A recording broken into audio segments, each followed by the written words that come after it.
Okay, so that happened. Whatever the fuck that was. Um, like, what was that? I don't know. I keep saying like every day, every second of this war, I go, there's no way this whole thing can get crazier. There's no way like it can get more absurd. It can get more bizarre. Something more inexplicable will happen, but it keeps happening somehow. Like, and I like it's this whole thing was like I was gonna do a show tonight about the mineral deal, aka the art of the worst deal ever written, and I even had like some clips I was gonna play, and but now we got this like teenage breakup where they're like fighting in the White House, and it's just I don't even know what to say about like what just happened, but that's just kind of I guess it is what it is. Um, so I think we will start out with the art of the worst deal ever because I think it's I get that people want me to talk about the Zelensky Trump breakup, but this is so bizarre I kind of have to cover it. But first, I think that there is a clip that very accurately summarizes uh, what the mineral deal was all about. I think this summarizes it. My offer is this. Nothing. That is, I think, the summary of the mineral deal. Like, okay, so we're gonna go through the mineral deal first because this is okay. So the mineral deal is one of the like most convoluted. Like, it's the front runner for gay op of the year. Let's be real here. Like, it's so baffling. Okay, so let me try to unwind this whole mineral deal thing. So Zelensky was running his mouth as he tends to do, and he decided that he was going to offer like the U.S. and the collective West all of Ukraine's mineral wealth and oil and gas and stuff like that in exchange for more support. He was like, okay, well, if you won't give us stuff, then we'll buy it from you. We'll pay you back with our mineral wealth. And that was Zelensky's like deal, and he put that out there. And I think what he thought is the EU and Biden and all these guys were going to go, oh man, I don't want to take like the lunch money away from like the kid who just got beat up by like Chad. I don't want to like this dude suffered enough. I don't want to like all Ukraine really has to rebuild, assuming that they even won this war, is that mineral wealth and whatever people are going to give them. So people might think like it's a scummy thing to do. Trump, however, is one of those people. Now, this is where we get into the levels of gay op and 5D and 6D chess plans. I don't know if it was, I doubt it was ever actually about the minerals. I don't know like what Trump's whole plan was with this thing. Like if his plan was that he was going to call Zelensky's bluff or he was going to present him with like ridiculous terms if this was to like prevent Ukraine from entering the EU. I don't even know what it was. And I don't even really get like what Zelensky was supposed to get out of this. Like once again, this is what the American side of the deal was. My offer is this. Nothing. Is basically what it is. So we've been going back and forth on this nonsense. There was going to be $300 million of Ukrainian minerals that were going to be given to the United States. And then the deal changed, and then the new deal was that 50% of all of Ukraine's mineral and like energy money and stuff would go to the U.S. in perpetuity forever. There was no expiration date on it. And like none of the logistics of this was like worked out. Like, how are they going to mine the minerals in the areas that Russia's taken over? Not explained. Who's going to pay for the extraction? Who's going to set it up? When is this going to happen? I don't even know. What is the U.S. even going to give Ukraine? The answer is nothing, as far as I can determine. So the current iteration of this was they were going to have a fund that they were going to put the money in. I don't know why there was a fund. I don't know what they were going to put the money in, but let's just go down and look at this. So this was the proposal. This is much shorter than a lot of my employment contracts, so I will try to read through this. Okay, bilateral agreement establishing terms and conditions for a reconstruction investment fund, whatever that means. Whereas the United States of America has provided significant financial and material support to Ukraine since Russia's full-scale invasion of Ukraine in February 2022. You know, there needs to be a UCU drinking game. Every time they say full-scale invasion, you have to take a drink.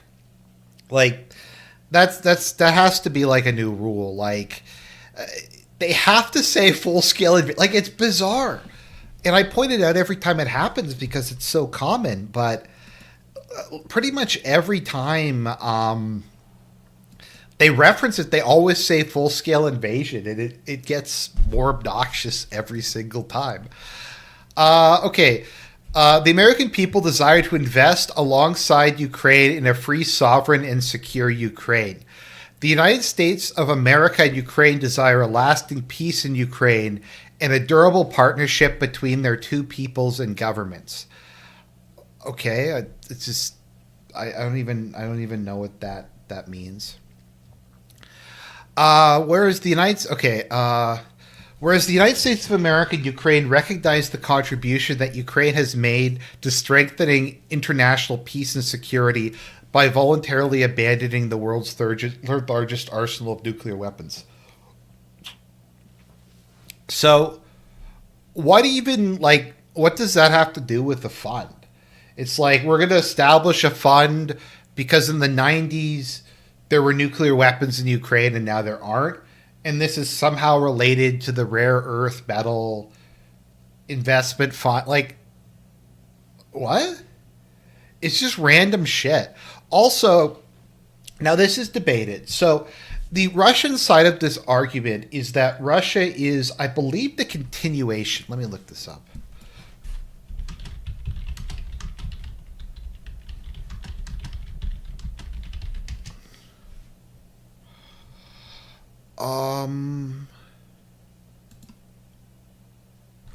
I'm not sure if it's considered a successor state or a continuation, because they inherited all of their stuff like the UN seat and stuff like that. So the missiles were technically speaking, the nuclear weapons were not actually Ukraine's. They belonged to the Soviet Union and to its successor state.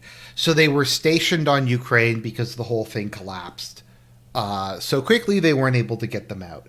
So I don't think Ukraine actually had the codes to fire and to set any of them off, and they couldn't really use them. So they kind of had it, and they kind of didn't. It's misleading to say that.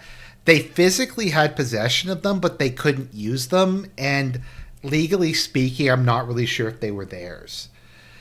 Now, part of the agreement was that they would return the atomics to Russia in exchange for a promise that Russia would never invade Ukraine, or something like that. There was some weasel words in it, and I've read it. I don't recall what the wording is. I think it probably precluded their current operation, but once again, we're bringing this stuff up from like 20 years ago. It's time to move on, guys.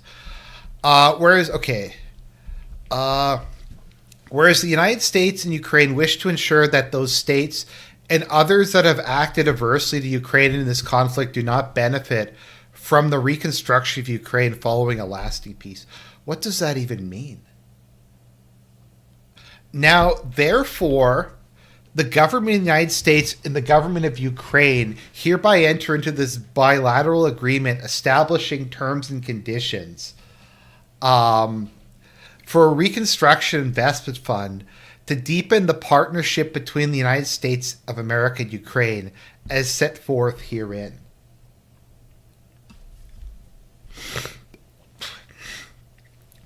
Okay, so this is... I get that this is all bunk now, but I don't... This whole thing fascinates me, that this thing was even written and this thing was even, like, built. Okay, so the government of Ukraine and the United States, with the aim of achieving lasting... Okay, intend to establish a reconstruction investment fund, partnering the fund through joint ownership, to be further defined in the fund agreement, which doesn't exist. Joint ownership, okay, so the fund will be jointly managed by the governments of Ukraine and the United States of America. More details will come later. Okay, so just a bunch of other nonsense.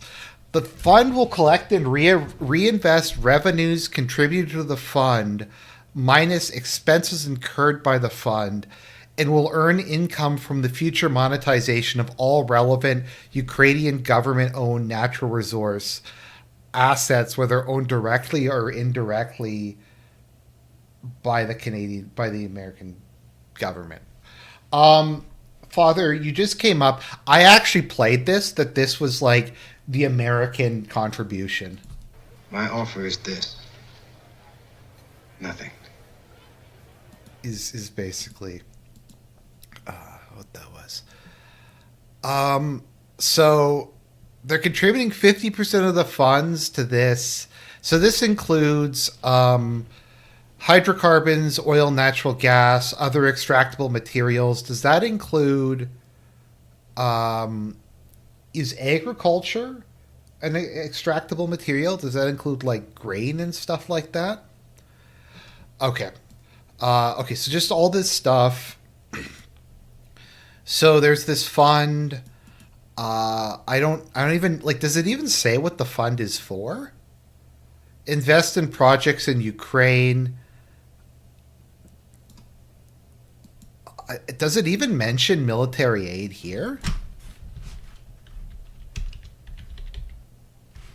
No, I don't think it even... I don't think it even, like, says that. So I don't know what this was. Was this to, like... Was the original purpose... Because Trump said the purpose of this was to get back the money that they spent on Ukraine. So that was one theory. But this sounds like all the money was going to be spent in Ukraine. The other theory is that this fund was going to be used to pay for further weapons and supplies, but apparently that's not the case either. So it's just, I don't even know. Like, it's surreal. This is an international agreement. This was actually drawn up, and Zelensky was supposed to sign it. And that's the whole thing. The bilateral agreement and the fund agree. Okay, what's this here? The government of America supports Ukraine's efforts to obtain security guarantees needed to achieve lasting peace. So they support them from getting security guarantees, but not from them. Okay, they're going to negotiate the fund agreement. That was the text. That was the deal. I don't know. It's bizarre. So yeah, that actually happened. I don't really get what either side was going to do after that. Let me see here. So Zelensky went to meet Trump. Zelensky went to Washington to meet Trump, and it turned into a unmitigated disaster that wound up with them yelling at each other. Zelensky getting kicked off out of the White House. I'm not sure if I have the clip here, but when like you knew it was going to be bad to begin with, because when Zelensky got out of the car, Trump said, "Oh, you came dressed for it," like mocking his ninja pajamas. Like, dude, I get it that you're a wartime president. but Trump cares about stuff like that. Put on a fucking suit. Anyways, so I'm going to probably defend Zelensky more than people think I'm going to defend him in this, but we'll see. So let's take a look. This is going to be like one of the most cringy, uncomfortable things. I mean, just look at the body language here. Trump is like, who is this guy? And Zelensky, look at that. Look at that face. I gotta have to screen cap that face. That is the face of a man who's going to his certain doom. Like, look at that.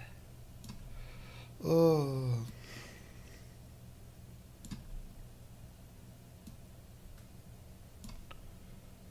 That is something, man. I'm sorry, Zelensky.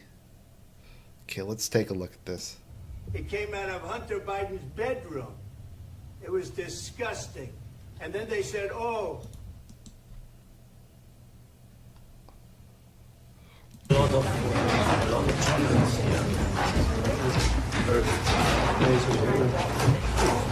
Like let's look at this.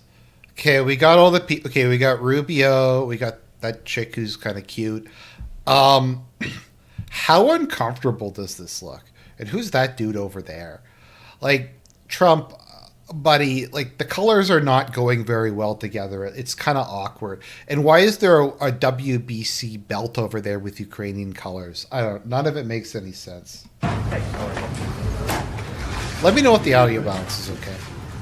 Oh, also, and this is probably something I shouldn't say, but so I got to go see my doctor, and he adjusted my medication a bit. So I'm curious to see if I seem particularly different. I should have some more energy now. And no, it's not cocaine.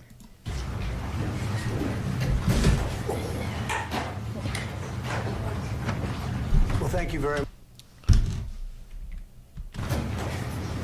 I'm sorry, we're going to be pausing a lot. Like, look at him. He's wearing fucking pajamas. It's already uncomfortable. Well, thank you very much. It's an honor to have President Zelensky of Ukraine. And we've been working very hard, very close. So we've actually known each other for a long time. We've been dealing with each other for a long time and very well. We had a little negotiation spat, but that worked out great. I think for both countries, I think for the world, actually, beyond both countries. And we have something that is a very fair deal. And we look forward to... What? It wasn't a fair... Like, the deal doesn't even make any sense.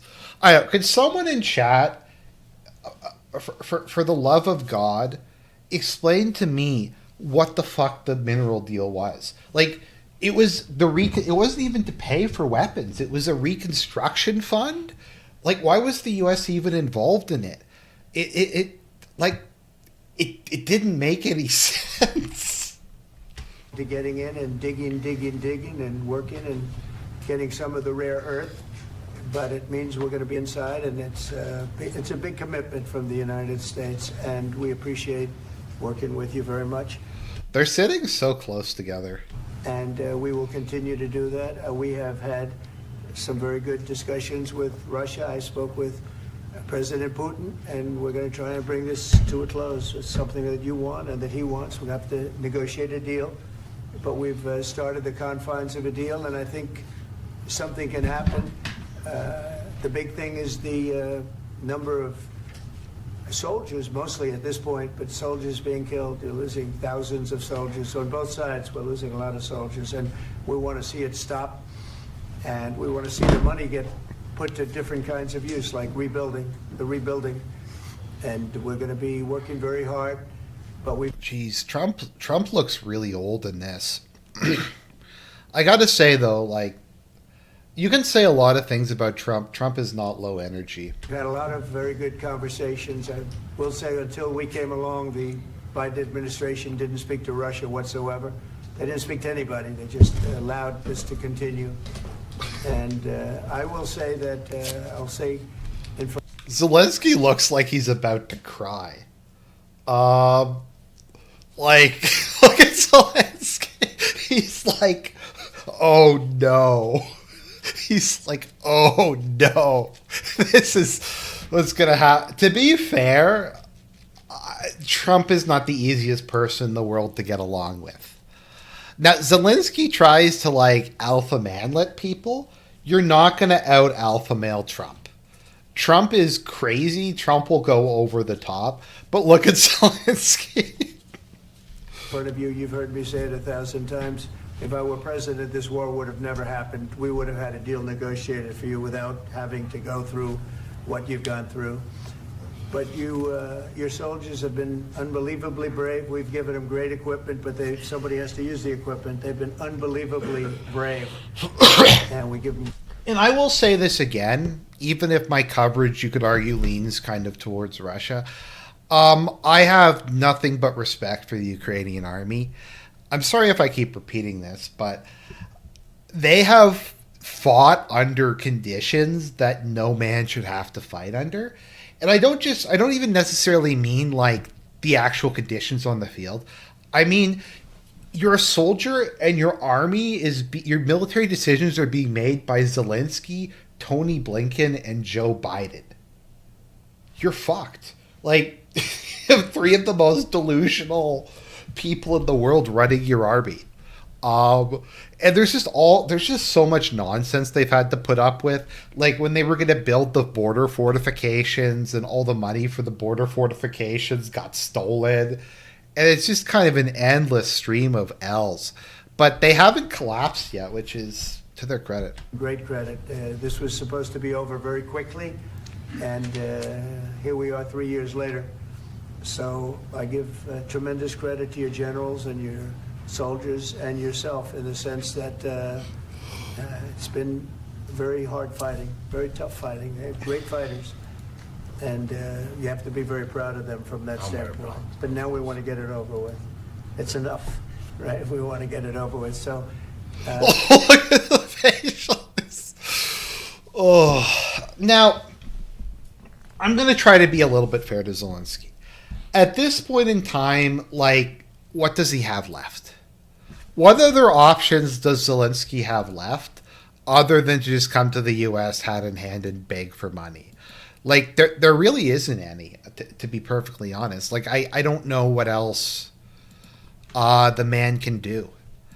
Like, he's completely, totally screwed. Trump is literally the only person left on Earth who can help him. And he's gonna get into this big like fight with Trump, and it's gonna be. Now, I think this whole thing was staged. To be honest, I think that Trump. I think Trump planned this. I think the goal was to lure Zelensky here, to get a fight with him because he knew Zelensky would fuck up, and then use that as an excuse to end the whole thing. So maybe this was a 4D chess plan. Maybe the whole goal was to have the mineral deal to lure Zelensky here, and then get into a fight, and then yeah, I don't know. It's an honor to have you here. Thank you very much for coming. We're going to sign the agreement at the conference in the East Room in a little while, right after lunch. And we'll be having lunch together. We're also discussing some other things. And we appreciate everybody being here. It's somewhat of an... It's got to be really awkward to sit there while... like Trump is just talking. Like it's exciting moment, but the really exciting moment is when we when they stop the shooting and we end up with a deal. And I think we're fairly close to getting that. And an honor to have you. And please, I'd like to say something. Yeah, thank you so much, Mr. President. Thank you for invitation. And really, I hope that this first document, will be first step to real security guarantees for Ukraine, our people, our children. I really count on it. Yeah, no, there's no security guarantees, buddy. And of course, we count that. It's the art of the worst deal ever. But I don't even know who it was the worst deal ever for. America will not stop support. Really, for us, it's very important to support and to continue it. I want to discuss it with details further during our conversation, and of course the infrastructure or security guarantees. Because for today, I understand what Europe is ready to do, and of course I want to discuss with you what United States will be ready to do. And I really count on your strong position to stop Putin. And you said that enough with the... So I think what he's trying to do here is he's trying to guilt Trump and press him in public. He's trying to make it sound like Trump's already agreed to something and that he's going back on his word if he doesn't follow through with it. He's trying to just kind of press him, and you can't press Donald Trump. The war, I think that is very important, Ben, to say these words to Putin at the very beginning of war, because he is a killer and terrorist. But I hope that together we can stop him. But for us, it's very important to, to save our country, our values. My understanding is Zelensky's mother tongue is Russian, and I've heard some people say his Ukrainian isn't great.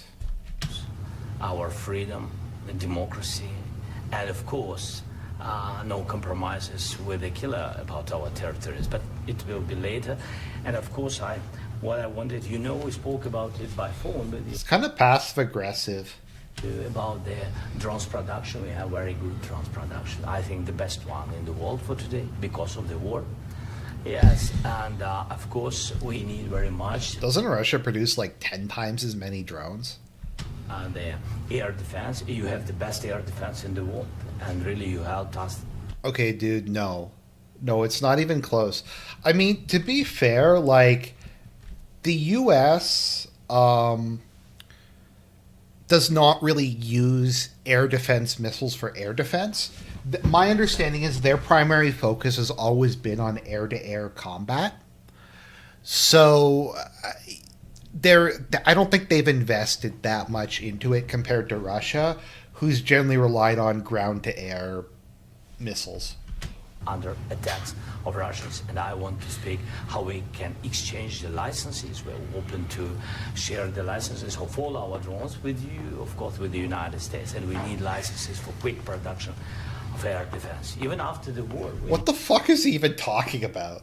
Like, this is so delusional, dude. Like, everything's collapsing and you're here talking about license agreements? Need our nation to be calm, that we are secure. So that's why we need this air shield. And of course, about this, I want to speak about the contingents. I think that France and UK already spoke to you, and we know that Europe is ready, but without the United States, they will not be ready to be as strong as we need.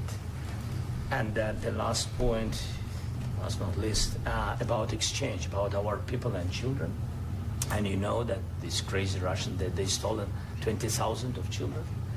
Ukrainian children, they changed their names, they changed their families, relatives, and now they're in Russia. We want to bring them back.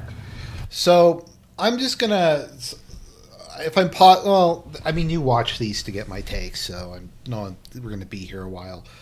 So what happened with that is the Russians took, I think it was 20,000 children from the areas that they had occupied.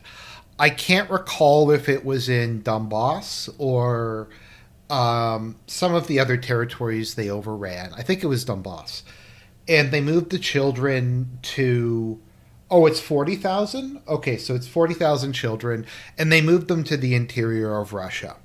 Now, the Ukrainian claim is that this is some form of cultural genocide, that what they're doing is they're taking the kids away.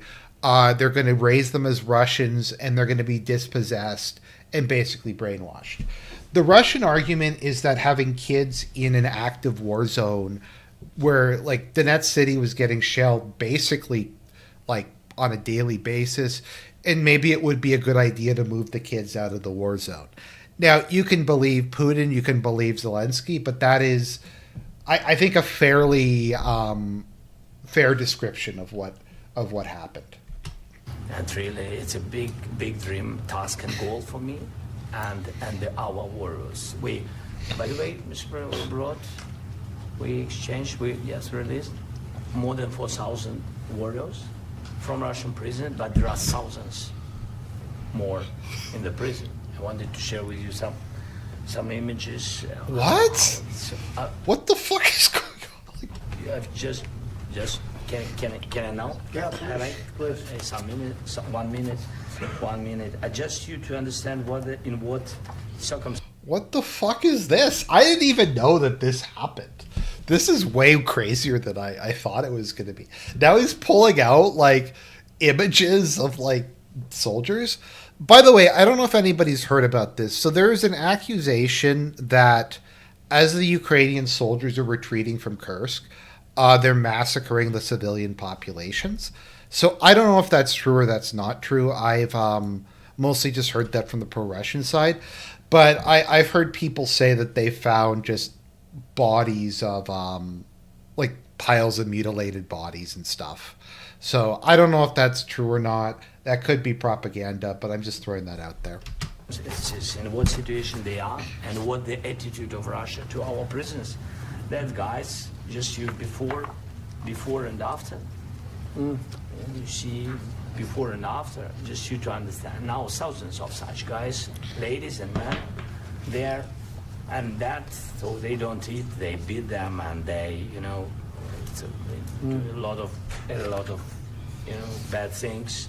So out of, even during the war, there are rules. Everybody knows there are rules during the war. So these guys, they don't have any rules. You see that 50, 60 kilometers. What, like, why did he bring like 20 pictures? I don't know, dude. Grounds to them, and a lot of such things. Oh, this is so cringy. And I have to take didn't my want to headphones show you off for a second. what How the many did he changes bring? were images of children, because I will share. It's like just a share comedy with you. skit. And, I mean, it's looking tragic.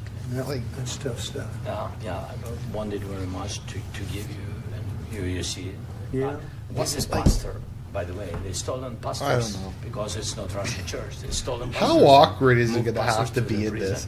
Like, We- at the Zelensky end should have brought some of last like his year, home we- movies we or something brought like 3 that. pastors, and we could exchange them. And this is Sorry, pastors. I'm not even. I don't even have my It's tough.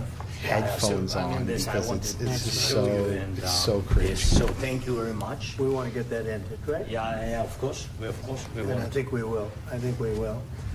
And We have to, of course. do you have any questions, please? Thank you, Mr. President. With the, how much money is the U.S. going to put into the fund that is being created today, and how does this provide long-term security for Ukraine? Well, we don't know exactly how much because we're going to be putting some money in a fund that we're going to get from the raw earth that we're going to be taking and sharing in terms of revenue. So it's going to be a lot of money will be made from the sale and from the use of raw earth. And as you know, our country You mean rare earth minerals, Trump, not raw earth. doesn't have much raw earth. We have a lot of oil. I think the U.S. actually does. It's just rare earth material. Metals are very. It's not pleasant. And gas, but we don't have a lot of the raw earth. And what we do have is protected by the environmentalists, but that can be unprotected. But still, it's not very much. They have among the best in the world in terms of. Okay, we're gonna take a look. We're gonna take a little field trip.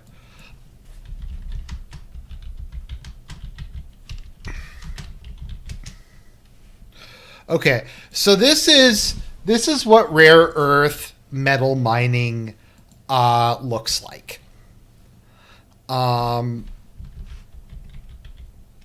Yeah, this is what rare earth mining looks like in China.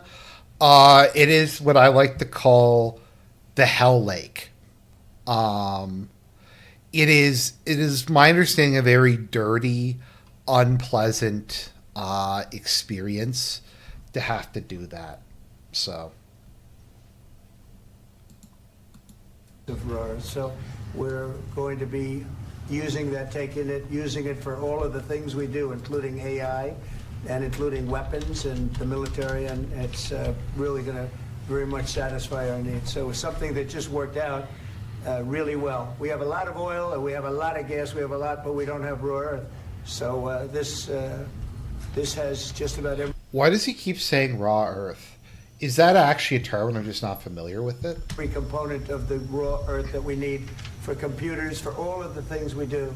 And This puts us in great shape. And on long-term security for Ukraine. How does this provide? I think they're going to have great luck. I think once we make the agreement, that's going to be 95% of it. They're not going to go back to fighting.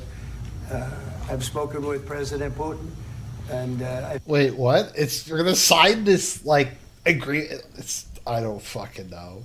I feel very strong. I've known him for a long time, and I feel very strongly that they're very serious about it, and we'll make a deal. And when the deal is made, I don't think we talk about security. Everyone's talking about the other day. All they talked about was security. I said, let me make the deal first. I have to make the deal first. I don't worry about security right now. We have to have a deal because right now, last week, 2,000 soldiers died on both sides. 2,000, and they're losing.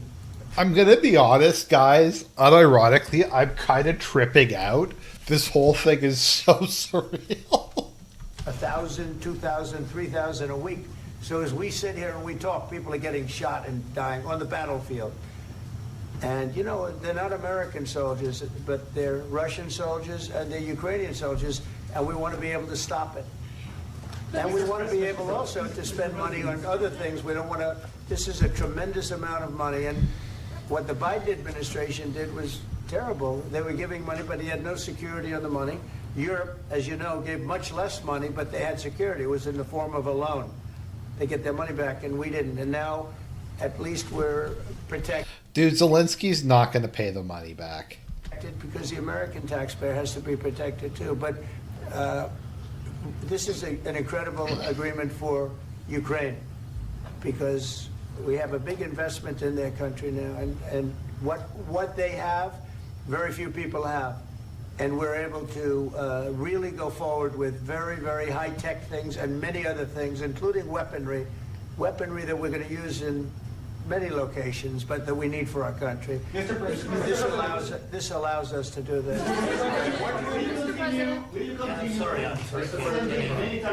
Yes, go ahead, please. This is like Chris Chan levels of bullshit. What is even going on? If I can just, yes. In the document, there is one of the very important points. If we speak about business and investment, we never had LNG terminals in Ukraine. This document will open. I mean, the next document, but anyway, here we see in the framework, we see a really goodwill for this. LNG terminals for us is very important, and I think for security of European continent. We have the biggest storage, gas storage. We have the biggest in Europe. Yes, and we can use it. Use it for LNG. Use it for LNG, and we will do it. And really, we can help Europe because Europe really helped. President Trump said that they made less support, but they are our friends and they are our very supportive partners. They really gave a lot, Mr. President. They did. They gave a lot, but they gave much less. No. Good kitty. Much less. No.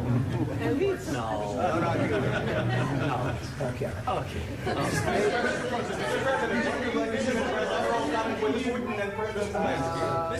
You're a good kitty, right? Mr. President Trump, you have repeatedly called the deal with Ukraine as a historical one. And as a president of the United States, you make historical decisions in other issues which affect America and other world.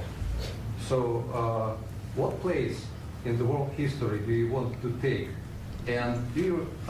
What kind of a fucking question is this? I don't know. This is... I know I just had my medication adjusted, but this is... Okay, I'm going to just ask the chat. Guys, is it just me or is this just really surreal? Associate yourself with any famous... Okay, there you go, girl. You can go down if you want to. Yeah, I'd say George Washington, Abraham Lincoln. I would say I'm far superior to George Washington and Abraham Lincoln. Now, you know I'm only kidding, right? Because when I say that, the fake news is going to go wild. They're going to say he considers himself to be better than Washington. But you never know. You never know. I don't compare myself to anybody. I'm here to do a job. We've had a great 35 days or whatever it might be, a month, a little more than a month. accomplished tremendous amounts. Not only this would be a very great achievement if we could get the war stopped and get them back to normalization. I think that's going to happen. We've had very good talks on both sides, as you know, but I think we've done a very good job, just generally. If you look at all of the things we've done, and you just have all this like really weird stuff, like Trump saying that Putin was okay with peacekeepers, and then Medvedev saying like we never said that, and then, I don't know. 30 days, they're saying there's never been a opening for a president. The first month, there's never been a first month like we've had. And this is one of the very important things. This, to me, is one of the most important things because we have tremendous death taking place as we speak. And I don't want to have that. You know, think of the parents, whether they're in Russia or Ukraine, think of the parents of all these people being killed needlessly. They came to our territory. Should have never started. This would have, if I were president, this would have never started. Mr. President, will you continue sending military aid to Ukraine after the U.S. signs this agreement with Ukraine? Yeah, we're going to be continuing. President Zelensky, do you feel like the U.S. is on your side? That President Trump is on your side at this moment? What do you think? He wants to know, do you think that, sort of a stupid question, I guess we wouldn't be here if I wasn't. I think that the United States on our side from the very beginning of occupation, and I think that President Trump on our side, and of course, I'm sure that the United States President will not stop support. This is crucial for us. It's important for us. Yes. And Putin, the president, speaks about the people and the soldiers which are... I don't know, Red Mug. This whole thing is just... Like, I was not expecting it to be like this. But they came surreal. to our territory. They came to our land. They began this war, and they have to stop. And I think this is the question, with really the most important question. Can President Trump, I hope yes, with some other allies, to stop Putin, withdraw these enemies, our enemy, withdraw these troops from our land. And I think that you asked about the history, I think that if President, or when, he will stop Putin, if President Trump will bring peace to our country, I think he will be on this wall. We've had very, very good talks. What about military aid to Ukraine? President Zelensky just said that there would be no compromises with Vladimir Putin. I just wanted to ask both of you. Firstly, are there compromises that you think that President Zelensky is going to have to make? And President Zelensky, is there anything that you might be thinking that you may be able to offer or bring to the table, for example, elections? Thank you. I think you're going to have to always make compromises. You can't do any deals without compromises. So certainly he's going to have to make some compromises, but hopefully they won't be as big as some people think you're going to have to make. That's all. It's all we can do. I'm here as an arbitrator, as a mediator to a certain extent between two parties that have been very hostile, to put it mildly. They've been very hostile. There's been a vicious war. There's been a vicious war. You know, it's a very level battlefield, and those bullets go out, and as I've said many times, we were talking about it with Pete. Those bullets go out there, there's bullets flying, it's a war, what is he talking about? Many times the only thing stopping those bullets is a human body. And in the case we're talking about, generally young human bodies are stopping a lot of bullets. It's dead level. That's why it's great farmland. It's great land. It's great farmland, but there's very little protection against the bullets that are being... There's great land, there's great farmland, there's bullets flying, there's people... Like, it's just such nonsense. Other things that are being shot.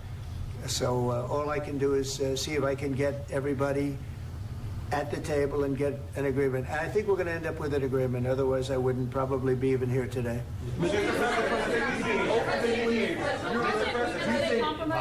Do you think that this whole thing was just a troll? Like that Trump is just so exasperated and tired of dealing with Zelensky, he just decided, look, I'm just gonna shit the bed. I'm just gonna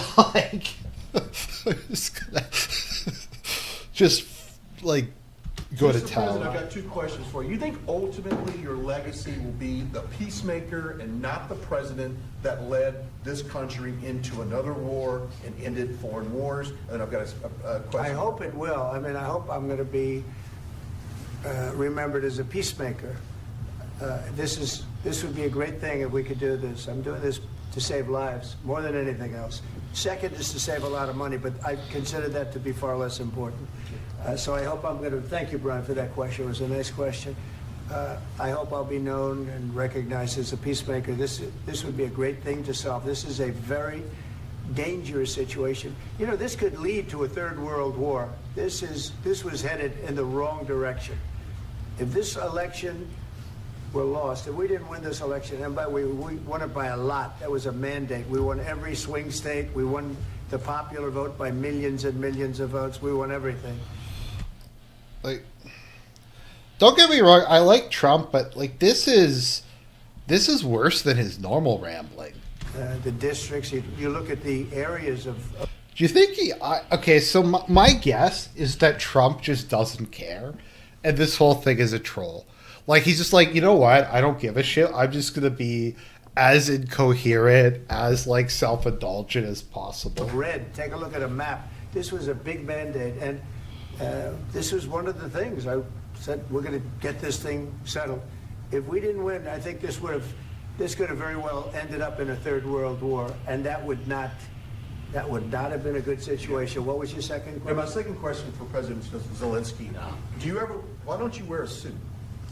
You're at the highest. Why don't you wear a suit? You're at the highest level in this country's office, and you refuse to wear a suit. Just want to see if do you own a suit? Yeah, problems. A lot of Americans have problems with you not Really? respecting I the don't have dignity of this such- office. I will wear a costume after this war will finish. Okay. Yes, maybe one. Maybe something like this? something like Yes, yours. sir. Yes. That'd be great. Maybe something better. I don't know. Someone finally called him on a green t-shirt. Wow, this whole thing just got way more surreal. Let's see. Maybe something cheaper than Thank you. Yeah, thank you. President Trump, thank you, President Trump. You said yesterday that you have. Are you going to send more arms to Ukraine in case there's no peace? Yeah, we're going to have arms to Ukraine, yeah, sure.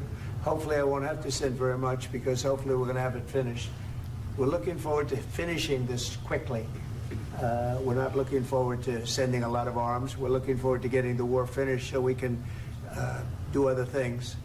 But we very much appreciate the agreement, because we needed what they had, and we're treating, our country is now treated fairly. Biden didn't do that. He didn't know what the hell he was doing. This should have never happened. This should have never started.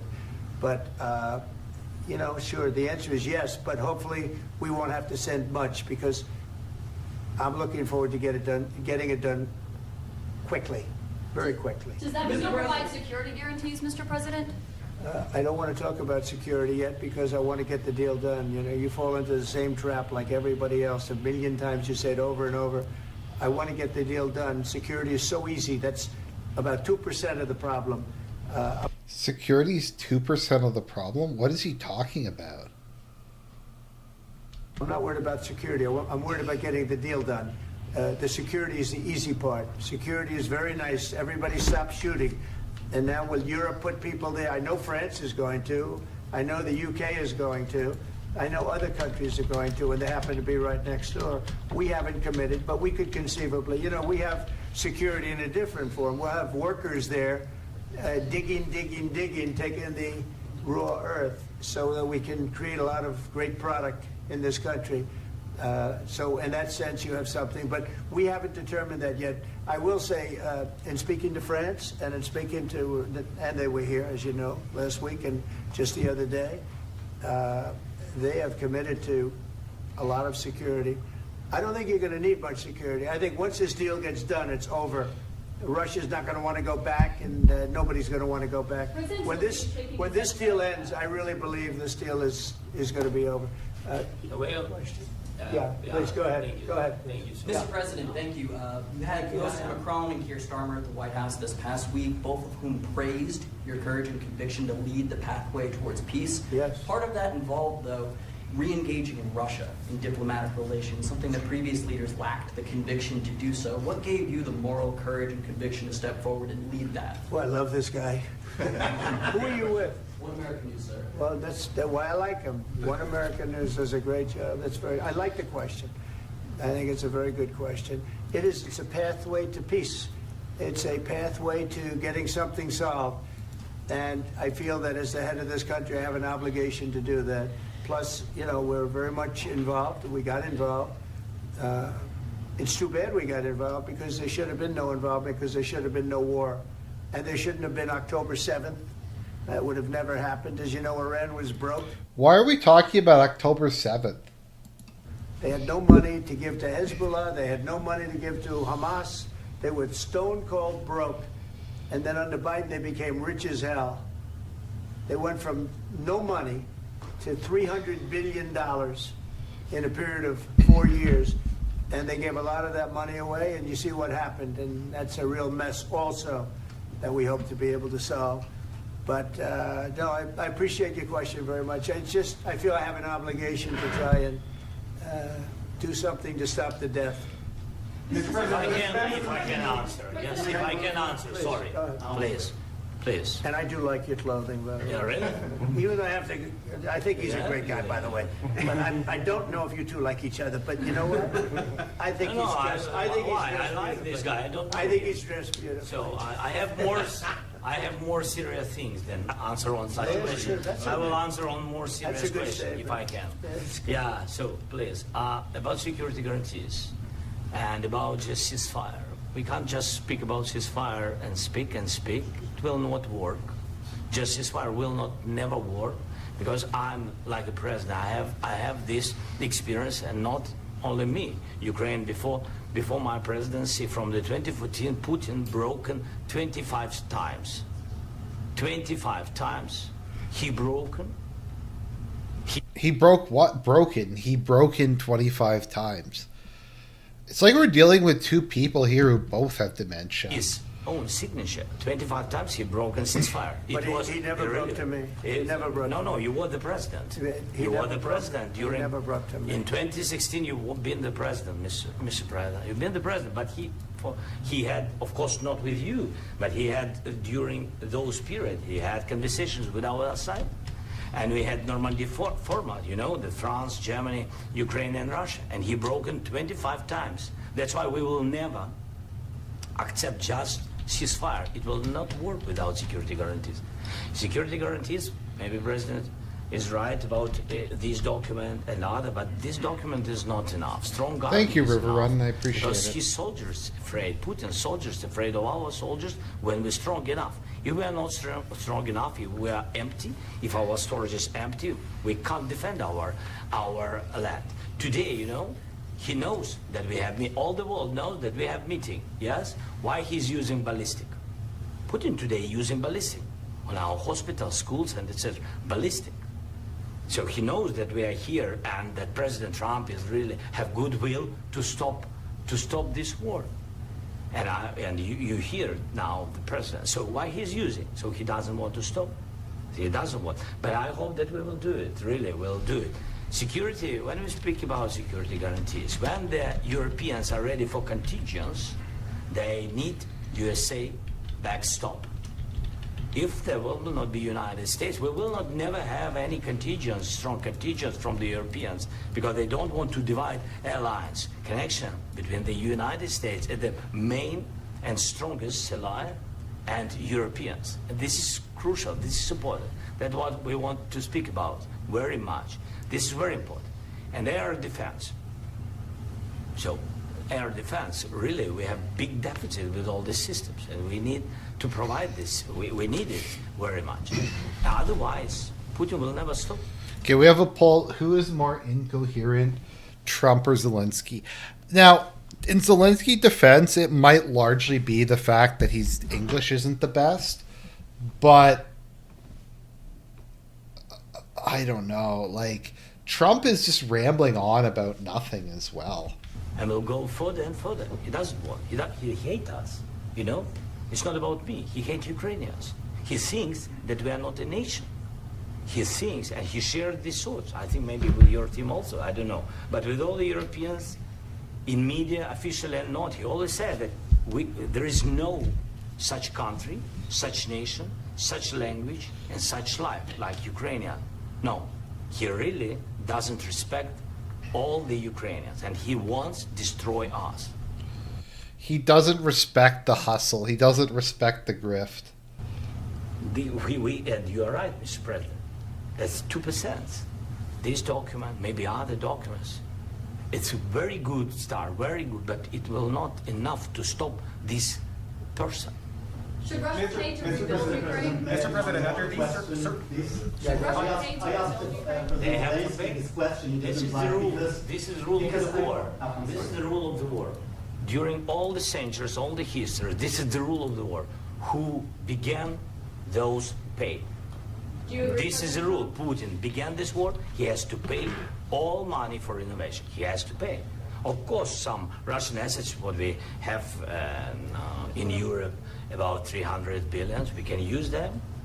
We can use for innovation. Okay, they're talking about the whole. They're talking about the whole Russian frozen assets, which can't. And buy military support from the United States also. We can do it, but it's not enough. It's not enough. under these circumstances, do you envision a trilateral summit with Putin and President Zelensky? Wait, 1 second. I asked this question that you didn't like because I wanted to know if you want to position yourself in the middle between Russia and Yes. Ukraine or on the Ukraine's. No, I'm in the middle. I want to solve this thing. I'm for both. I want to get it solved. And it's wonderful to speak badly about somebody else, but I want to get it solved. If we can solve it, great. If we can't solve it, they're going to have to fight it out, and who knows what's going to happen. But I want to see it get solved. May I follow up? One more question about U.S. troops in Europe. After Russian invasion of Ukraine, your predecessor sent additional troops to Eastern Europe, including Poland, my country. Yeah. Are you committed to keeping these troops on the eastern flank of NATO in the future? I'm very committed to Poland. I think Poland has really stepped up and done a great job for NATO. They, as you know, they paid more than they had to. They are one of the finest groups of people I've ever known. I'm very committed to Poland. What about Baltic? Poland's in a tough neighborhood, you know. What about Baltic? So, to be fair to Zelensky, once again, like, what other choice does he have other than to come here and suck up to Trump? That being said, this whole thing is a masterclass in learning to keep your mouth shut. Look, is Trump an asshole? Yes. Is it a pleasant experience to do a press conference with him, to negotiate with him? It probably isn't. But unfortunately, you're there. You have no cards. You have no leverage whatsoever. Trump has everything, and he's the only hope your country has. So, are you going to have to grovel? Yes. Is that right? Maybe not, but that's the reality. The Baltics.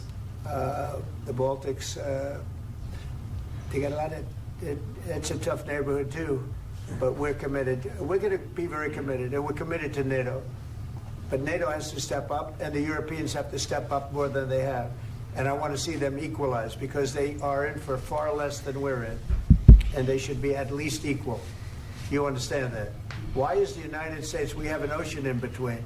Why is the United States in for so much more money and other things as Europe? With that being said, and as you said, they've also been obviously very helpful. But we have put in far more than they have. And I think they should equalize. Mr. President, Please, go ahead. About the agreement again today, what changed between the first time that Secretary Vance gave President Zelensky the agreement and today for the signing? We made a deal. So What was the I'm just, deciding factor? I'm a business person. We made a deal. That's what changed. Mr. President, I didn't think we were going to make a deal, and We ended up making the deal, so that changed. Mr. President, what and how do you envision a trilateral summit with President Zelensky and Putin? I don't know, under but these well, they circumstances? don't like each other, I can tell you that. Okay? They do not like each other. This is not a love match, and it's unfortunate. That's why you're in this situation. The United States should not have allowed this to happen, okay? The United States, run by a man that didn't know much, I'm going to be very nice, run by an incompetent person, very incompetent person, should never have allowed this to happen. I've stopped wars. I've stopped many wars. My people will tell you, I stopped wars that nobody ever heard about. I stopped wars before they ever started. That is a fucking amazing quote. Let's go back. The Donald is in fine form. Should never have allowed this to happen. I've stopped wars. I've stopped many wars. My people will tell you, I stopped wars that nobody ever heard about. I stopped wars before they ever started. You can look at some of, I could give you a lot of nations that would tell you right now they were probably going to war. I could tell you right now there's a nation thinking about going to war on something that nobody in this room has ever even heard about.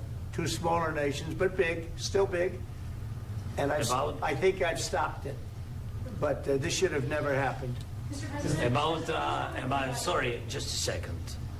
About any negotiations. First of all, I want really to tell you, and I think that everybody. I'll start a war. I stopped wars. I stopped as many wars as possible.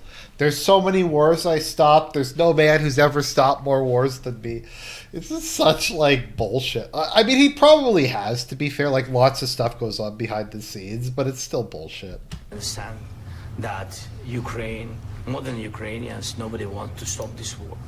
But at the future, any negotiations, it's understandable that two sides of the war, not Russia and the United States, because this is not the war between Russia and the United States. This is war of Russia against Ukraine and Ukrainian people. So these two sides will be at the anyway will be at the negotiation table. Then of course United States, like the strongest partner of the Ukraine, and of course Europe. I think Europe is very important. I want to speak about it with the president. Yes, Europe is very important for us because we really defend Europe for today. All Europeans. No, like he probably has. It's just funny. It's just funny that he says it that way. I've stopped wars. Nobody stopped more wars than I have. Really recognize that we are defending line, and they have real life. And our people are dying. That's why they helped us. And also, it's about the NATO. Yes, between, like the president said, you have big, nice ocean. Yes, between us. But if we will not stay, Russia will go further to Baltics and to Poland, by the way. But first to the Baltics. No, they won't because they're in NATO.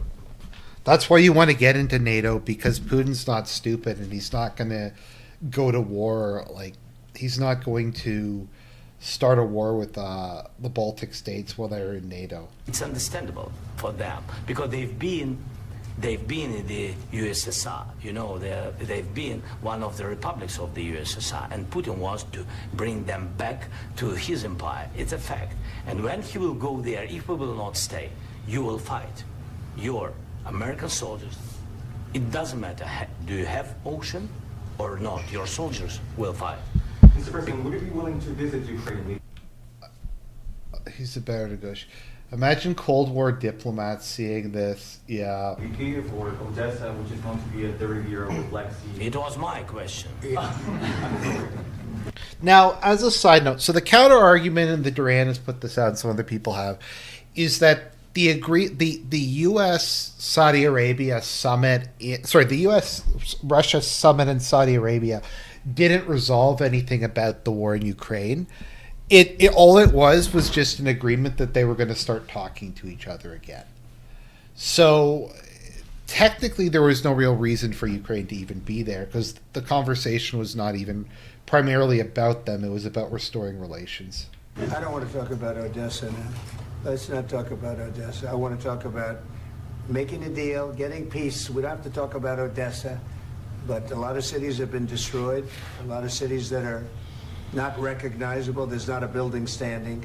No, no. And a lot of You things have have to come, to Mr. happen. President. You have to come and to look. No. We have very good cities. Yes, a lot of things been destroyed, but mostly cities alive, and people work, and children go to school. Sometimes it's very difficult. Sometimes closer to front line, children have to go to underground schools or online. But we live. Ukraine is fighting, and Ground schools. Ukraine lives. This is very important. And maybe it's Putin is sharing this information that he destroyed us. No, he lost 700,000 people, 700,000 soldiers. He lost everything. 700,000 soldiers. Yes. So, Mr. President, one more. I mentioned Poland.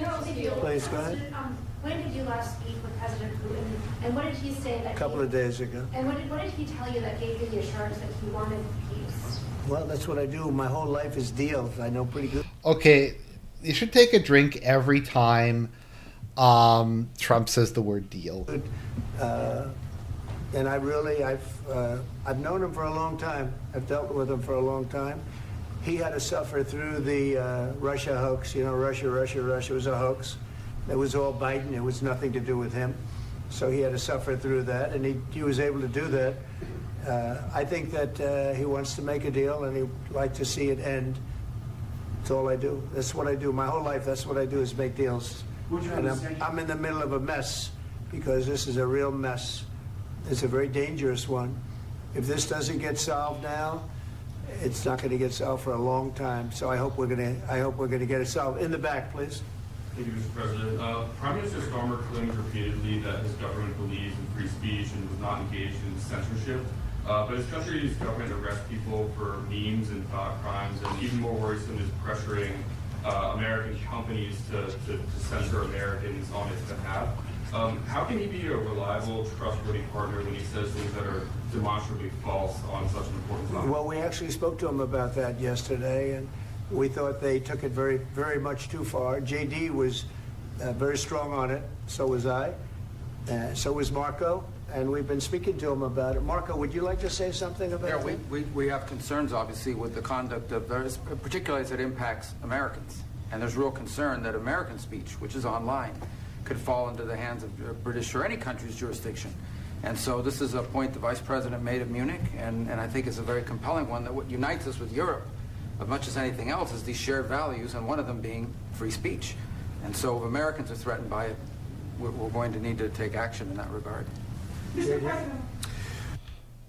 Wow, it's so nice to see that the Brits are getting their comeuppance. Yeah, look, It's actually a very important question. we spoke about this in detail with the Prime Minister, the Foreign Secretary, and others at lunch yesterday. And I know that Secretary of Commerce Lutnick followed up in private meetings last night.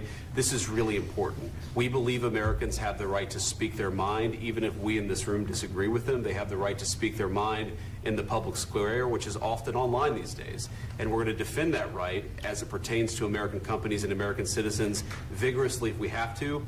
I do think that under the President's leadership, we're going to find common ground with our friends in the UK on this question, but it remains to be seen. The principle that will guide us is we believe in free speech in this country, and we'll fight for it for American citizens. Mr. President, on the deal, is there any other oil and gas component to the deal? Is it all critical? A little bit. We'll see. On LNG? But we're not really looking for that so much. We got a lot. We have more than anybody in the world, by far. So no, we're not talking about it too much, but a little bit. I think it affects also. A little bit. There's a little bit of gas involved, a little bit of gas not involved. You know, it's the thing. It's the stuff. But for the most part, no. And sir, is there any agreement from Ukraine to purchase U.S. LNG as part of the deal, or is that on the table at all? No, we don't need that. Mr. President, I just wanted to ask you about it. You just mentioned that you'd spoken to Vladimir Putin a couple of days ago. Just to be clear, that's a new call, not the one that you... I've spoken to him on numerous occasions. Okay. And how was the latest call? What did you discuss? How did it go? Are you serious with that question? I am. I'd love to know. It went well. I think we're going to have a deal. On the minerals deal, Mr. President, some of those minerals are in the east of Ukraine, not far from the front lines and in areas that Russia has occupied. Will you direct President Putin to withdraw his forces from those areas if there's U.S. interest? Well, we'll take a look at the time. We have a lot of area It's a very big area we're talking about, so we'll take a look. I'll study that and I'll see. And who would protect those minerals if they are U.S. interests? Would that be Ukrainian They'll be forces? protected. The European agreement will protect them. US The forces? agreement, yeah, we're signing an agreement. The agreement is gonna protect them. Like, what are you talking? Like, through the side of the agreement, it's the agreement. I'll say this: Vance strikes me as being an extremely smart guy. I don't know what everybody else thinks, but you can say a lot of things about Vance, but he comes across as being very intelligent to me, a lot smarter than Trump. Right, but what if Russia tries to invade or there's Russian aggression in response? I just told you, I don't think that's going to happen. And if that were going to happen, I wouldn't make a deal. If I thought that was going to happen, I wouldn't make a deal. Some people may wonder why. You know, they ought to focus on CNN on survival, not asking me these ridiculous questions. Focus on surviving, because CNN's got such low ratings, I don't think they're going to survive. Let's go. Oh, body blow. Please, I already mentioned Poland. Poland was under Russian control for decades after the Second World War. When I was a kid, I looked at the United States not only as a most powerful country, richest country in the world, the country that has great music, great movies, great muscle cars, but also as a force for good. And now I'm talking with my friends in Poland, and they are worried that you align yourself too much with Putin. What's your message for them? Well, if I didn't align myself with both of them, you'd never have a deal. You want me to say really terrible things about Putin and then say, "Hi, Vladimir, how are we doing on the deal?" That doesn't work that way. I'm not aligned with Putin. I'm not aligned with anybody. I'm aligned with the United States of America and for the good of the world. I'm aligned with the United States of America. I'm aligned with the world. And Enduro, I wasn't saying that Trump's dumb. I just think Vance is really smart. That's not what I meant. Like, I don't know what people's IQ is. Trump's is probably like one in the 1 teens or something. Vance is probably like 20 IQ points above Trump. Then again, Trump's old and it can be kind of hard to tell. I want to get this thing over with. You see the hatred he's got for Putin. It's very tough for me to make a deal with that kind of hate. He's got tremendous hatred. And I understand that, but I can tell you the other side isn't exactly in love with, him either. So it's not a question of alignment. I'm aligned with the world. I want to get the thing set. I'm aligned with Europe. I want to see if we can get this thing done. You want me to be tough? I could be tougher than any human being you've ever seen. I'd be so tough. But you're never going to get a deal that way, so that's the way it goes. All right, one more question. Hey, I want to respond to this. So look, for 4 years in the United States of America, we had a president who stood up at press conferences and talked tough about Vladimir Putin, and then Putin invaded Ukraine and destroyed a significant chunk of the country. The path to peace and the path to prosperity is maybe engaging in diplomacy. We tried the pathway of Joe Biden of thumping our chest and pretending that the President of the United States' words mattered more than the President of the United States' actions. I will say this, and don't take this as me like glazing him, but Vance is one of the best spoken people I've ever heard. He is very, very smooth when he's talking. I think he's a very good communicator. What makes America a good country is America engaging in diplomacy. That's what President Trump is doing. Can I ask you? Okay, here we go. We're going to have the madness now. Sure. Yeah? Yeah. Okay. So he occupied our parts, big parts of Ukraine, parts of East and Crimea. So he occupied it on 2014. So during a lot of years, so I'm not speaking about just Biden, but those time was Obama, then President Obama, then President Trump, then President Biden, now President Trump, and God bless, now President Trump will stop him. But during 2014, nobody stopped him. He just occupied and took. He killed people. You know what the contact line? 2015. 2014. 2014 and 2015. 2014. Yeah. So I was, he I killed. was not here. Yeah, but That's exactly but, right. Yes, but during 2014 till 2022, yeah, the situation the same. The people are been Like, it's bad, it's humiliating, but if Zelensky had have just kept his mouth quiet, then I don't know. He might have been able to come out of this. With regards to Vance, I don't care who he wound up marrying. I think he's our guy. I think he's on our side. I'm kind of sold on him. I'm on Team Vance after he shit on the the Europeans and caused a total meltdown. dying on the contact line. Nobody stopped him. You know that we had conversations with him, a lot of conversation, my bilateral conversation, and we signed with him, me, like a new president. In 2019, I signed with him the deal. I signed with him, Macron and Merkel, we signed ceasefire. Ceasefire, all of them told me that he will never go. We signed with him with gas contract. Yes, but after that, he broken this ceasefire. He killed our people, and he didn't exchange prisoners. We signed the exchange of prisoners, but he didn't do it. What kind of diplomacy, JD, you are speaking about? What do you mean? I'm talking about. Like, that's really, I don't know, like, why is he doing this? He's talking back to Vance. He shouldn't be calling him JD because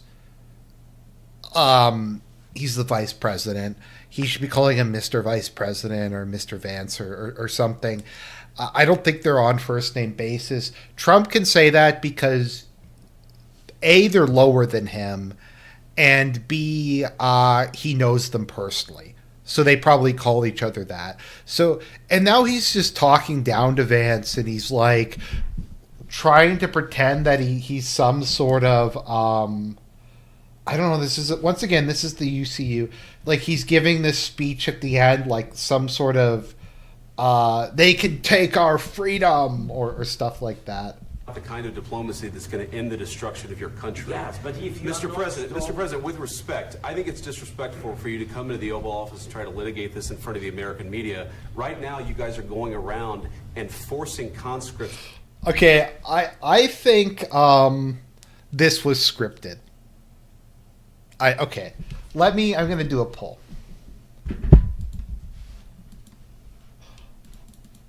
Was Vance going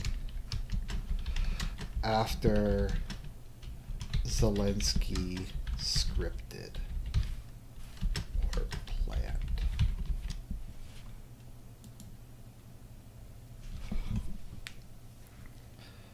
I mean, I'm going to be honest. In 2016, I supported Ted Cruz. I'm going to be honest. I was not like big on Trump. I kind of thought he was a joke, but to the front lines because you have manpower problems. You should be thanking the president for trying to bring an end to this conflict. Have you ever been to Ukraine that you say what problems we have? I have been to. Count once. I've actually watched and seen the stories, and I know what happens is you bring them on a propaganda tour, Mr. President. Do you disagree that you've had problems? Okay, so I think honestly Vance is being a bit of a dick here. He's not. Something I do really hate is when the one person doesn't let the other person answer the question, and they just keep asking question after question, and then like you can't really respond to it. So it's I get the frustration here, and it is a dick thing to do. But once again, like, Zelensky, you're going to these people who are assholes, and you're expecting like to be able to talk back to them. But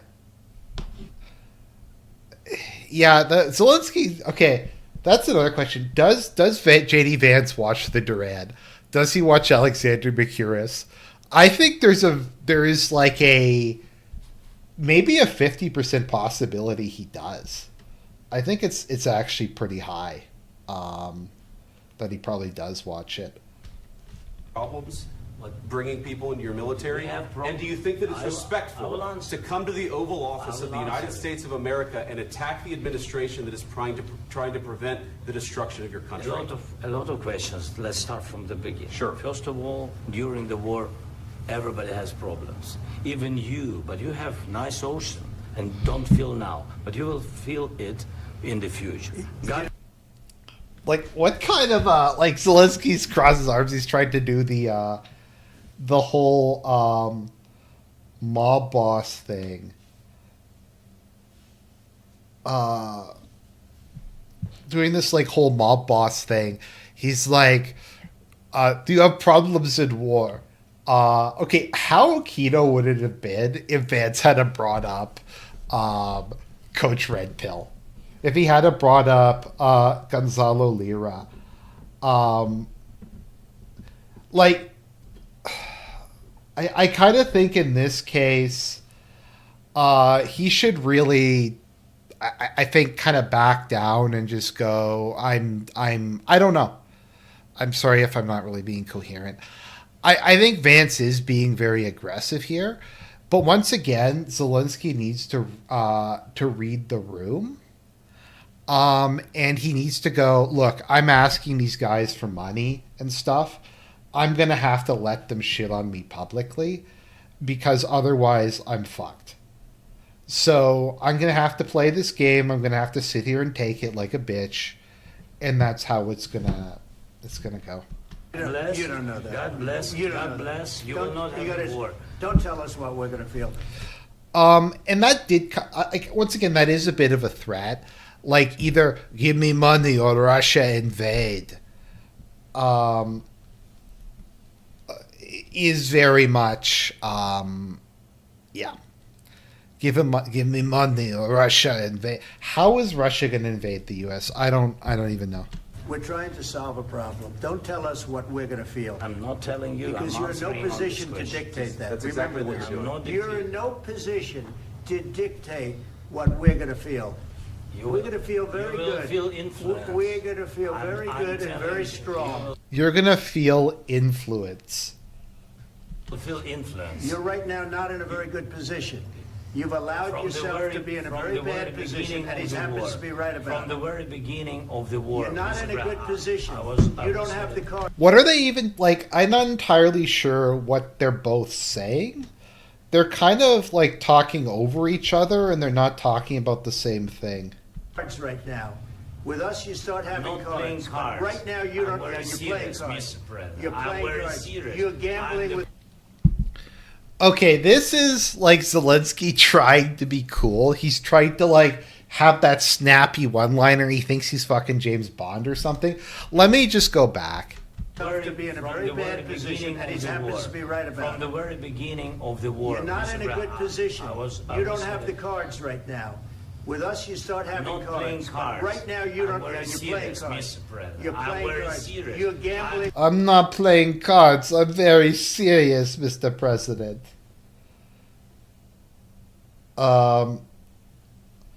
Like, what?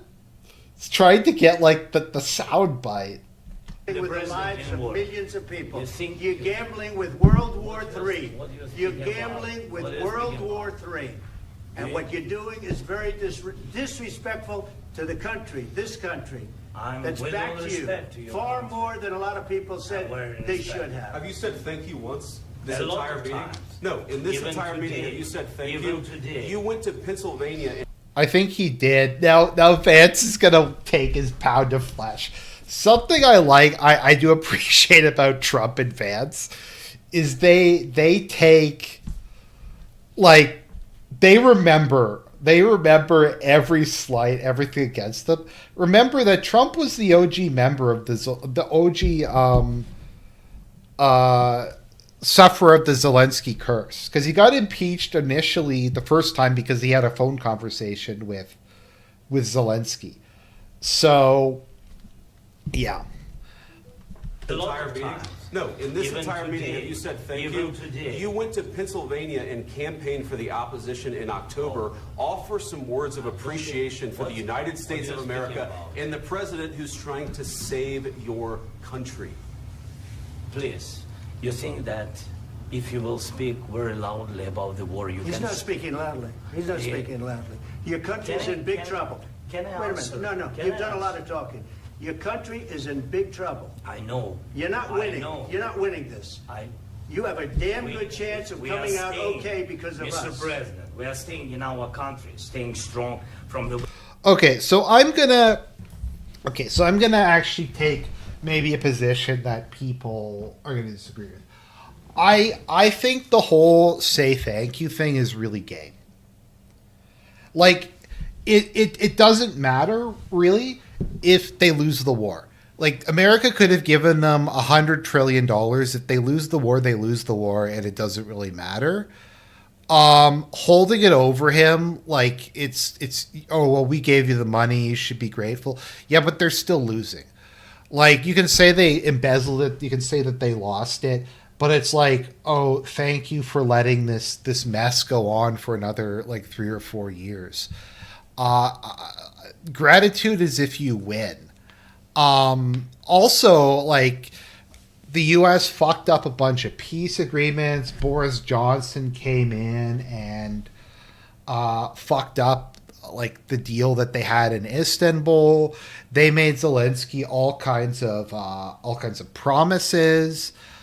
They did all this stuff. So it's, I think it's gay. It's like kiss my foot, but I don't know. I don't like that. And what does it get Zelensky to say thank you now? Like, thank you, sir. Can I have another? Can I have a freebie? Like, I do get where he's coming from. And I do get that you have to suck up to Trump and stuff like that. But his country is in complete and total, like, ruin. They're losing to Russia. And he's come here basically to beg for money. And Trump is just like, you say thank you. And it is really petty and it's really lame. And I'm sorry. Like, I know people are going to get angry at me for siding with Zelensky, but they've said this a lot of times and I don't like it. I think it's lame. Very beginning of the war, we've been alone, and we are thankful. I said thanks You haven't in been this alone. cabinet, You and haven't not been only alone. in this We cabinet. gave you... That was a mistake. That was a massive mistake from Zelensky. I've been alone. Like, that's not true. That's not true at all. You stupid president, $350 billion. You voted we gave for you your military equipment, and you voted men for are your brave, but they... You voted for your president. You voted for your president. Use our military. What about if you didn't have You our invited military me- equipment, you invited if me you to didn't speak- have our military equipment, this war would have been over in 2 weeks. In 3 days, I heard it from Putin. In 3 days, this is something Maybe new. less. In 3 days. Okay, so he's just like, oh no, we would have done fine without your aid. Now he's saying like, oh, your aid didn't do anything, and stuff like that. Like, before now, what Zelensky should have done is he should have gone, look, I'm talking about my like country being destroyed. I'm kind of passionate about it. It's kind of a sensitive subject. Sorry if I went a little too far. Like, he probably could have done that earlier in this conversation, like when the whole thing started, and defused the situation. But he's just so smug about the whole thing. In 2 weeks, of course he has. It's going to be a very hard thing to do business like this. I Again, tell you. just say thank you. I said a lot of times to American people. Accept that there are disagreements, and let's go litigate those disagreements rather than trying to fight it out in the American media when you're wrong. We know that you're wrong. But you see, I think it's good for the American people to see what's going on. I understand, sir. I think it's very important. That's why I kept this going so long. You have to be thankful. You don't have the cards. Thankful. You're buried there. Your people are dying. You're running low on soldiers. Listen, you're running low on soldiers. So here's the other thing. And this is what happened with Zelensky. So Zelensky has had his balls glazed by basically every Western leader. I mean, if you think about it, every time that he went to Canada or the UK or Poland or United States, he was greeted like a conquering hero. People swarmed around him. They wanted pictures. They wanted his autograph. Everyone was deferential to him. They said he was a war hero. They said he was like Churchill and all this other stuff. And this is, I think, really the first time that anyone's told him to fuck off. Maybe Orban did, although Orban, I think, is a more polite person than Trump is. But this is the first time somebody he's encountered somebody and he's tried to guilt them. He's tried to manipulate them. He's tried to fuck around with them. And Trump isn't like those other people. Trump, you can say a lot of things about him, but Trump is not a bitch. He's not a pussy, and he doesn't like this kind of passive-aggressive guilting stuff. And Zelensky's just not used to this. He's not used to people actually putting up a fight. It would be a damn good thing. And then you tell us, I don't want a ceasefire. I don't want a ceasefire. I want to go, and I want this. Look, if you could get a ceasefire right now, I tell you, you take it so the bullets stop flying and your men stop getting killed. Of course we want to stop the war. But you're saying you don't want a ceasefire. But I said to you, I want a ceasefire. with guarantees. Because you'll get a ceasefire faster than an agreement. Ask our people about ceasefire, what they think. That wasn't with me. That wasn't with me. That was with a guy named Biden who was not a smart person. That was with Obama. It was your president. Excuse me. That was with Obama, who gave you sheets, and I gave you javelins. Yes. I gave you the javelins to take out all those tanks. Obama gave you sheets. In fact, the statement is Obama gave sheets and Trump gave javelins. You got to be. What is he talking about? More thankful. No, I know what he's talking about. Like, I get the point. It's just, yeah. Because let me tell you, you don't have the cards. With us, you have the cards. But without us, you don't have any cards. One more question to Mr. Vice President. I'm sorry. It's going to be a tough deal to make. Because the attitudes have to change. What if Russia breaks ceasefire? What if Russia breaks peace talks? What do you do then? I understand that it's a heated conversation right now. What are you saying? She's asking, what if Russia breaks the ceasefire? What if anything? What if a bomb drops on your head right now? Okay? What if they broke it? I don't know. They broke it with Biden because Biden, they didn't respect him. They didn't respect Obama. They respect me. Let me tell you, Putin went through a hell of a lot with me. He went through a phony witch hunt where they used him and Russia. Russia. You ever hear of that deal? That was a phony Hunter Biden, Joe Biden scam. Hillary Clinton, Shifty Adam Schiff. It was a Democrat scam. And he had to go through that. You know what I think all of this is ultimately about? You know what? I changed my mind about this. I think this is payback for Russiagate. I think that's what this whole thing is about. Is Zelensky went along with Russiagate. He was involved with it, and he thought that the Democrats were going to win re-election, that there was no way Trump was going to come back after he partook in the shit the first time. And now he's back, and Trump has a long memory. Trump does not forget. And he did go through it. We didn't end up in a war. And he went through it. He was accused of all that stuff. He had nothing to do with it. It came out of Hunter Biden's bathroom. It came out of Hunter Biden's bedroom. It was disgusting. It came out of Hunter Biden's bedroom. It was disgusting. They said, oh, the laptop from hell was made by Russia. The 51 agents. The whole thing was a scam. And he had to put up with that. He was being accused of all that stuff. All I can say is this. He might have broken deals with Obama and Bush, and he might have broken them with Biden. He did, maybe. Maybe he didn't. I don't know what happened. I'm pretty sure Z was involved in Russiagate. Well, Z was involved with Hunter Biden and Burisma and all that kind of stuff. No, like, keep in mind, the first impeachment was over a call Trump made to Zelensky. Okay, maybe I'm getting them mixed up. There's been so many Russian ones. Happened, but he didn't break them with me. He wants to make a deal. I don't know if you can make a deal. The problem is, I've empowered you to be a tough guy. And I don't think you'd be a tough guy without the United States. And your people are very brave. But you're either going to make a deal or we're out. And if we're out, you'll fight it out.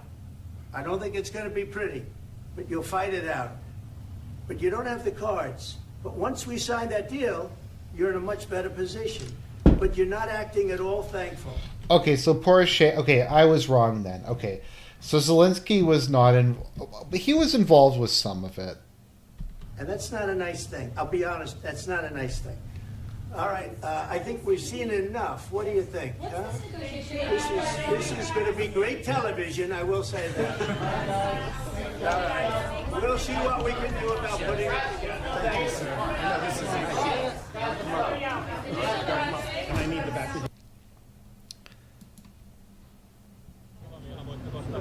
Mr. President, is there no deal?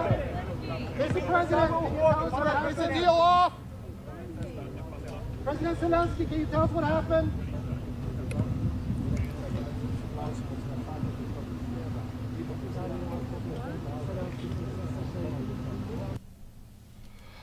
Oh, okay. So Constantine is saying that Trump was on Ukraine's kill list until he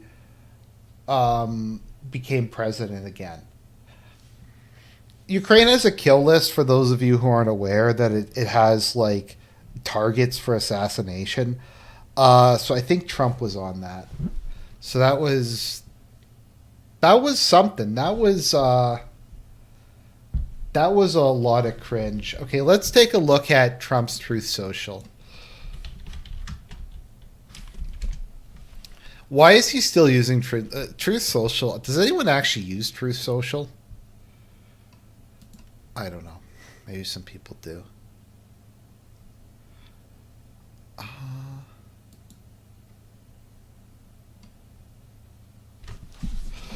We had a very meaningful meeting in the White House today. Much was learned that could never be understood without conversation under such fire and pressure.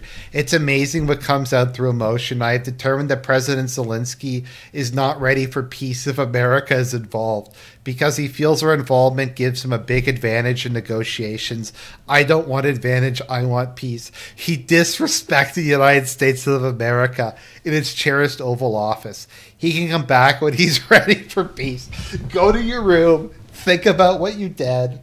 Go to the room, think about what you did, and then you can come back and have dessert. Is kind of how it went with Zelensky.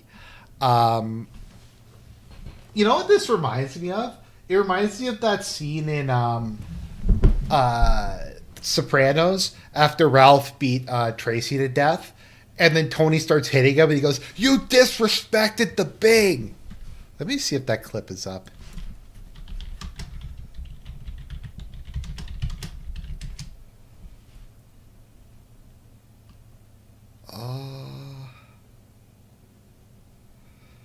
No, I don't think it's there. No, they don't have the clip.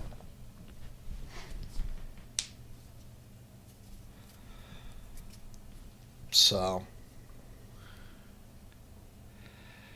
yeah. there's that. You know, you see these two men standing next to each other, the sacred and the profane.